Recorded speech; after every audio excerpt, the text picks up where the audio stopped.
Yeah, man, what's up? How you man? feeling, brother? I feel good, man. You ain't missed no push-ups, been eating your protein. Like you was taking full advantage of that time, huh? Yeah, a couple chicken packs and tunas and all that. See what I'm saying? How are you, first of all, brother? Well, I'm blessed, man. Mm-hmm. You know, I'm blessed. Fetty Wap is finally back home after 3 long years away, and he wasted no time making moves. Just 48 hours after walking free, he showed up in Patterson with zero security and started giving interviews like he never left. But then, a clip hit the internet that shocked everyone. It showed Fetty looking tense, pleading with some folks to back off and keep things cool. The internet went crazy, trying to figure out what really went down. On January 8th, 2026, Willie Jr. Maxwell II, better known as Fetty Wap, officially walked out a free man after serving a little over 3 years of his 6-year sentence. Feel good to be back. You know, sleep in my own bed, you know, eat some real food, see the family, you know what I mean, get all that love. Thanks to prison programs and good behavior credits, he got that early release. Instead of laying low, the 34-year-old headed straight to Patterson, New Jersey.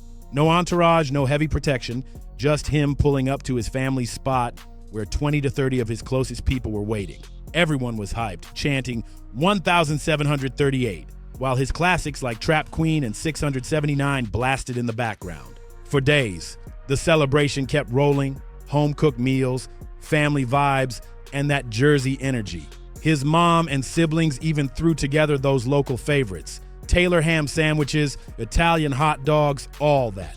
Videos flooded social media, showing Fetty smiling and saying, "I'm blessed." Fetty Wap pulled up to the Breakfast Club on Power 105.1 for his first big interview since getting out, and he kept it real. He didn't bring up any drama or throw shade at anybody. Instead, he opened up about missing his kids' birthdays, doctor visits, school days, and games. You could feel the pain in his voice. You know, I took a lot of time from them. And 4 years is a long time. You see your kids go from here to here, you know what I'm saying? And it's just like, I miss birthdays, I miss Christmas, I miss doctor's appointments, I miss daddy day at school and shit like Basketball games, dances, all basketball games, football games. My son's first day of high school. 4 years away from family changes everything. He also dropped some heartwarming news. He's launching a foundation to help kids with disabilities. That hits deep for him, since he's lived with congenital glaucoma his whole life and lost sight in one eye as a baby. Doctors thought both would be affected, but they saved one. Fetty shared that he sometimes uses cannabis, just like his doctor suggested, to manage pressure in his eye. Right after his release, French Montana posted a studio clip with Fetty and Max B writing, "Zoo Gang Forever." G.I. the Kid showed love with a FaceTime screenshot saying he admired Fetty's strength. Even 50 Cent stayed in touch, making sure Fetty had support the whole time he was locked up, both financially and mentally. Local Patterson reports said it was all peace, no tension, no problems, just love. The same streets that once brought chaos now welcomed him home smooth. Fans even made driveway signs reading "Welcome Home, Fetty," while hashtag celebrating his return took over social media.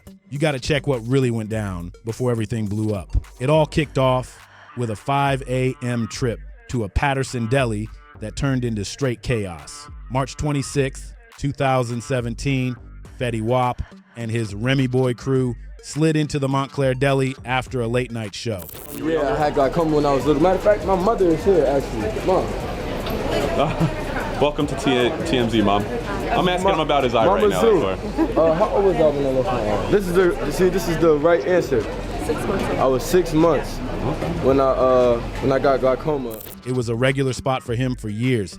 No problems, until that night changed everything. There'd been low-key tension between Fetty and a local Patterson rapper named Raheem Fuzz Thomas. Both wanted to be the face of the city's rap scene, and little jabs had been flying back and forth online and in tracks. Nobody thought it would turn into something serious, but it did. Reports say Thomas and his crew pulled up on Fetty's people inside the deli.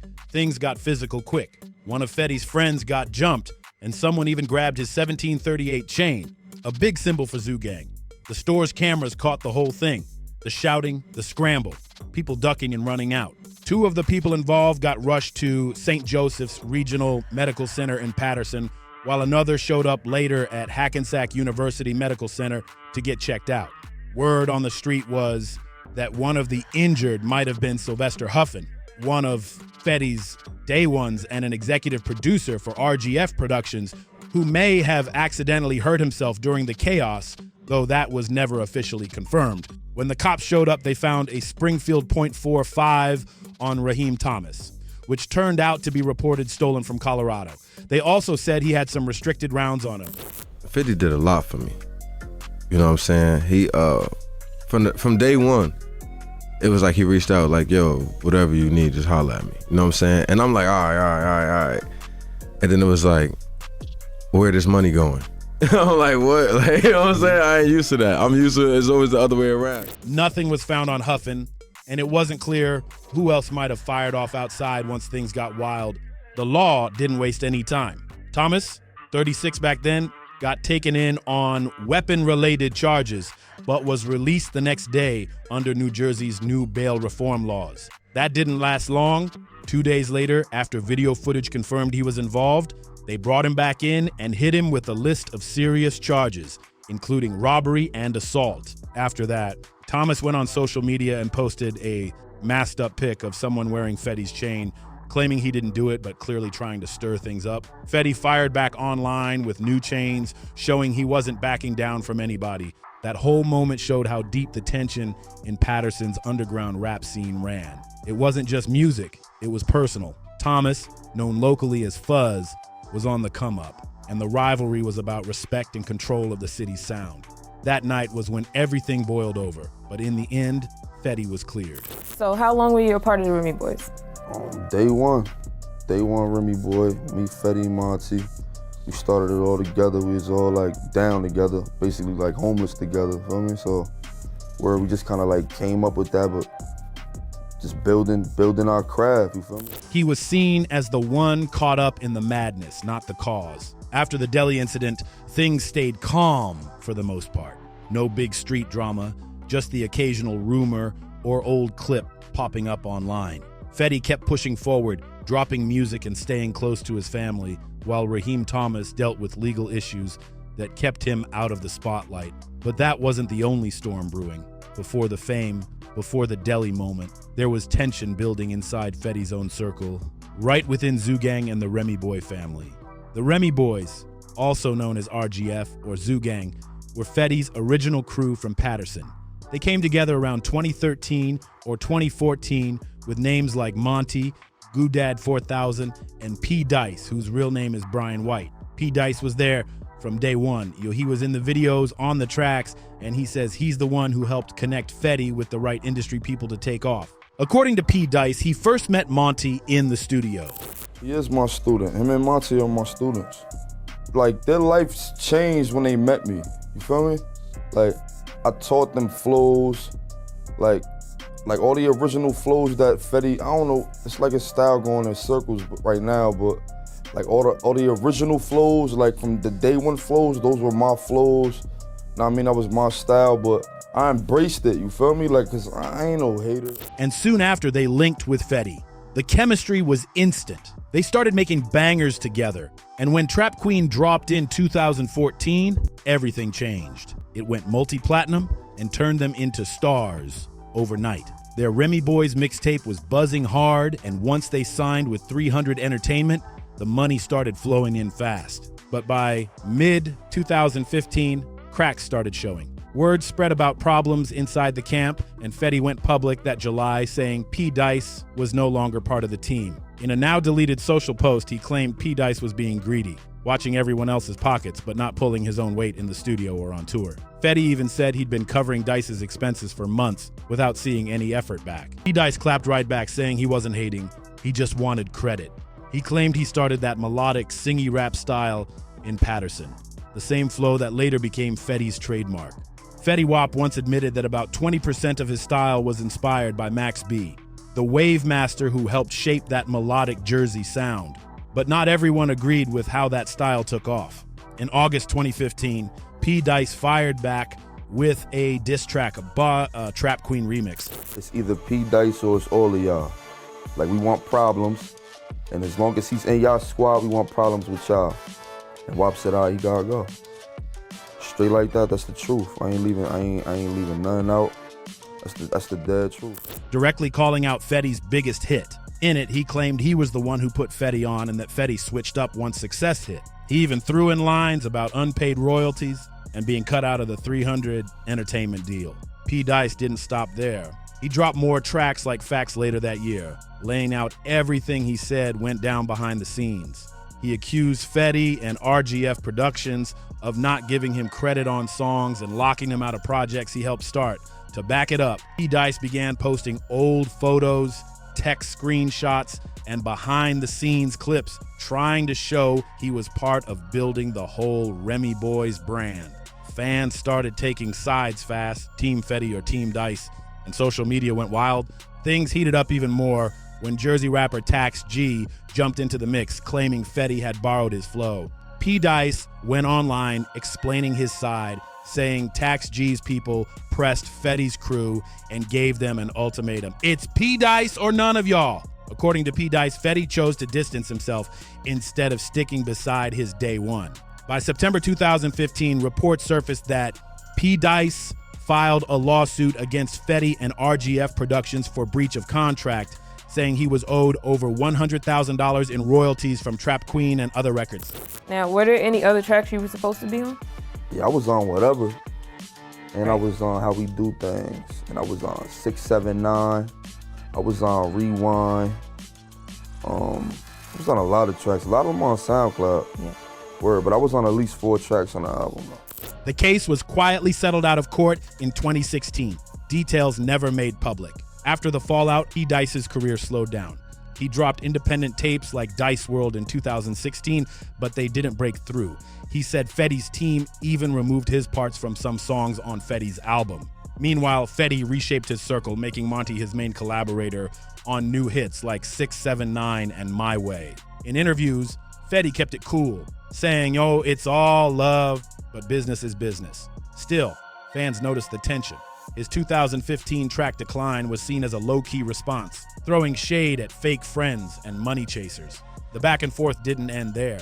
In 2017, P. Dice hit Vlad TV, accusing Fetty of switching up once fame hit and claiming he used the crew for clout before cutting ties.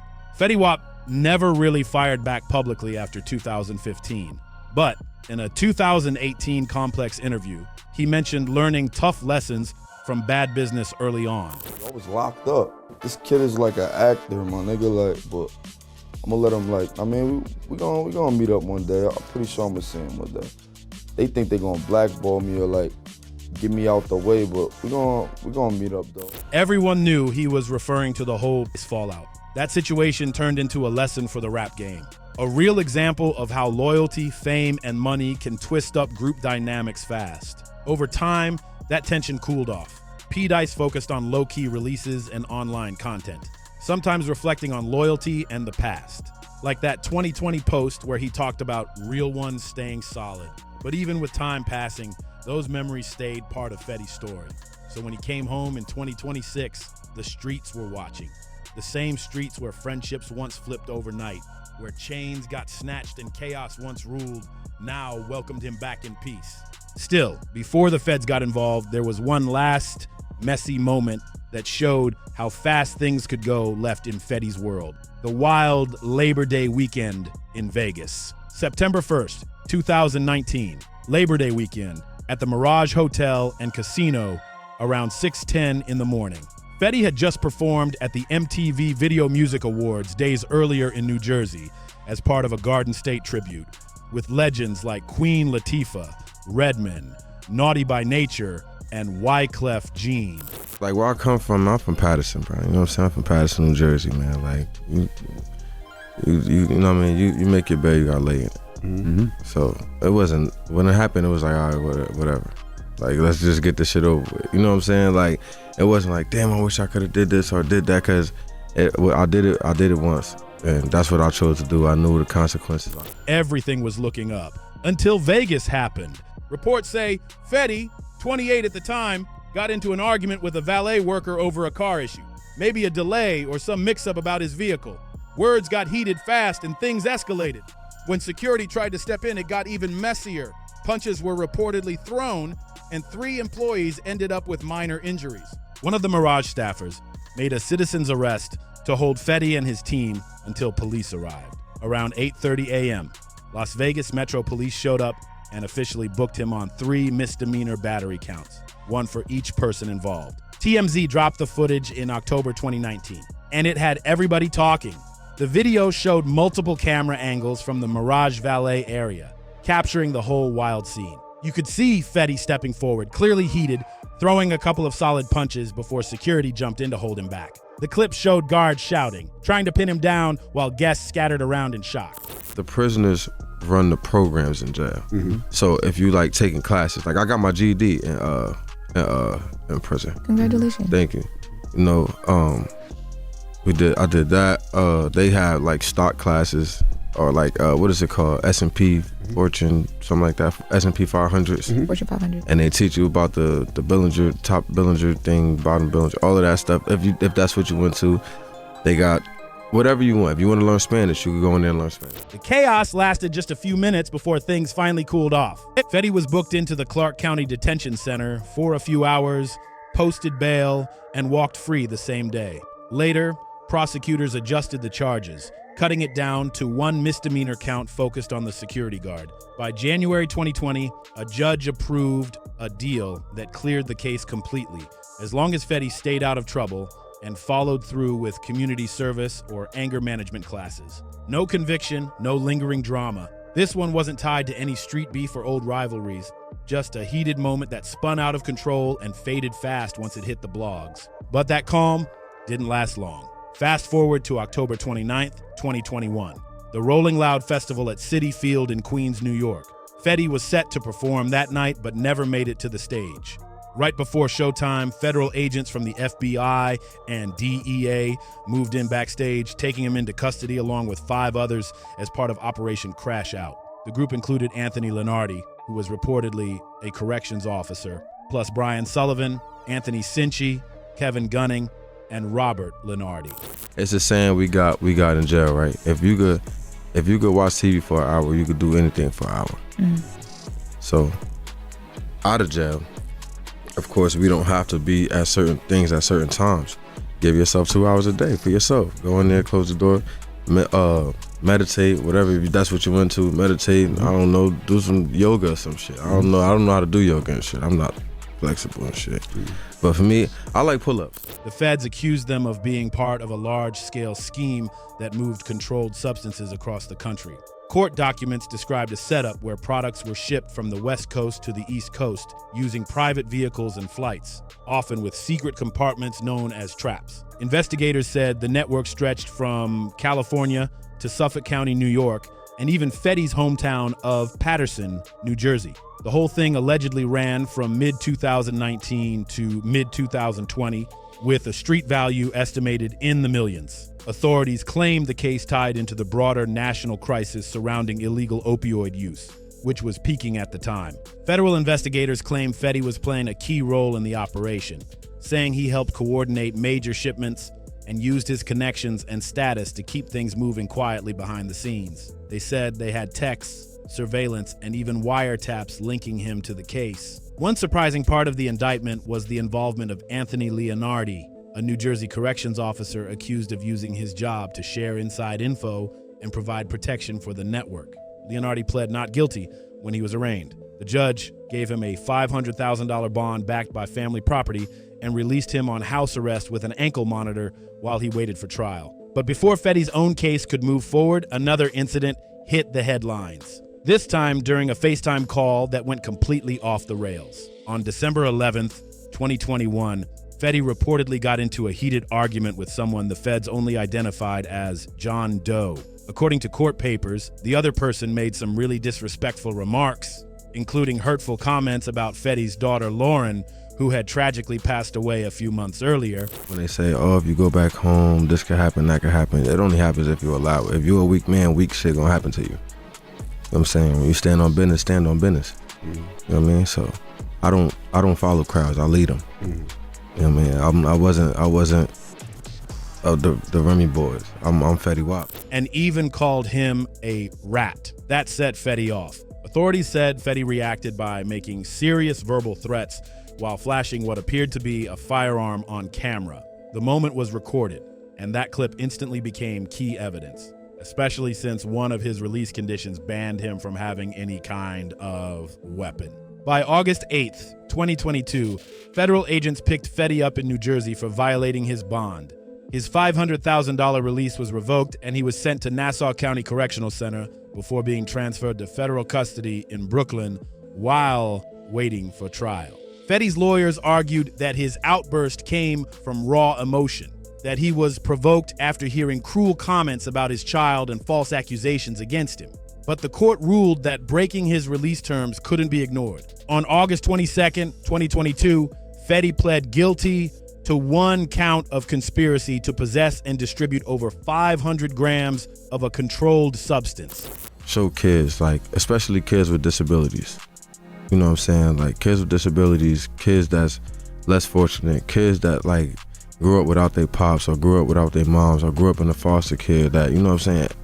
It's nothing impossible. You know what I'm saying? Like, I wasn't supposed to be able to drive, let alone even see. I was born with congenital glaucoma. A reduced charge compared to the original list of allegations. Then on May 24th, 2023, Judge Joanna Siebert handed down a 6-year federal sentence plus 5 years of supervised release. Inside the Central Islip Federal Courthouse, Fetty Wap stood before the judge and spoke with raw honesty. His voice shook as he said, "I hurt my community, the people that looked up to me, my family, and myself. I only ever wanted to help people, but I made bad choices." It was a rare moment of reflection from an artist who lived through both massive fame and heavy mistakes. After sentencing, Fetty was sent to FCY Sandstone in Minnesota, a low-security federal facility. While there, he kept his head down, completing classes, drug counseling, and anger management programs. Every bit of progress earned him credits toward an earlier release through the First Step Act, a reform law that rewards inmates who put in work to better themselves. On January 7th, 2026, the Bureau of Prisons officially moved him from FC1 Sandstone to home confinement, managed under the Philadelphia Reentry Office. What are your thoughts on the rest of the Remy boys now? I don't really know what the, like, they just who they are, you feel me? Like, it is what it is. They who they are. I ain't holding no grudges.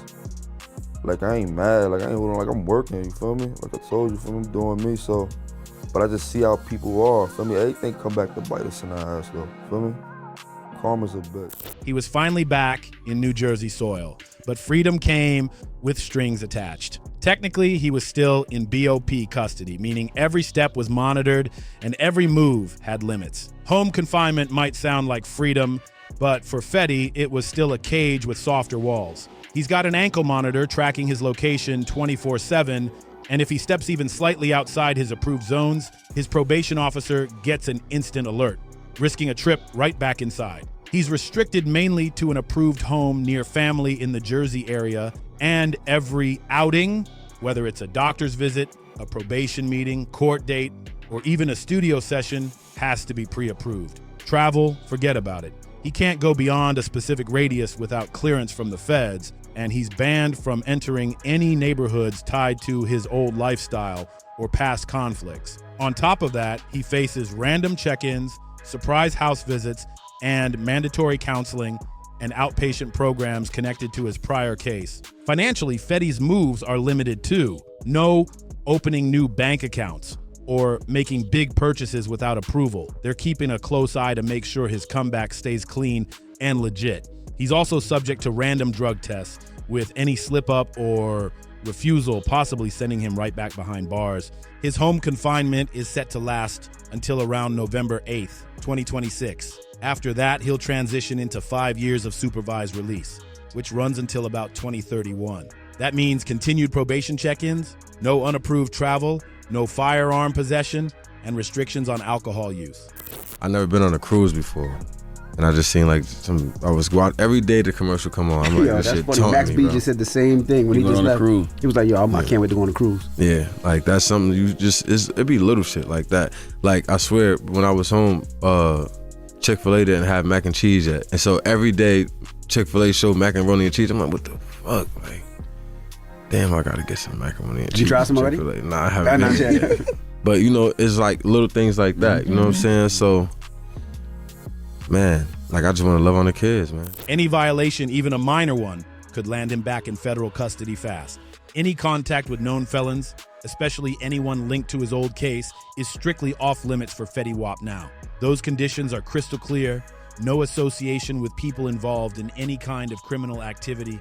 All those restrictions are built to keep him focused and away from anyone who could drag him back into trouble. These are the invisible walls holding him down now. Not bars, but boundaries designed to keep him safe and stable. While there haven't been any reports saying the feds placed him under special protection or saw any direct threats, the tight rules serve a bigger purpose, keeping him from falling back into bad habits and helping reduce the risk of repeating the past. It's about control, discipline, and second chances. But people couldn't stop wondering, what about the so-called ops everyone thought he was afraid of? Well, Fetty addressed that energy head on during his first big sit-down after release, when he hit the Breakfast Club on January 9th, 2026.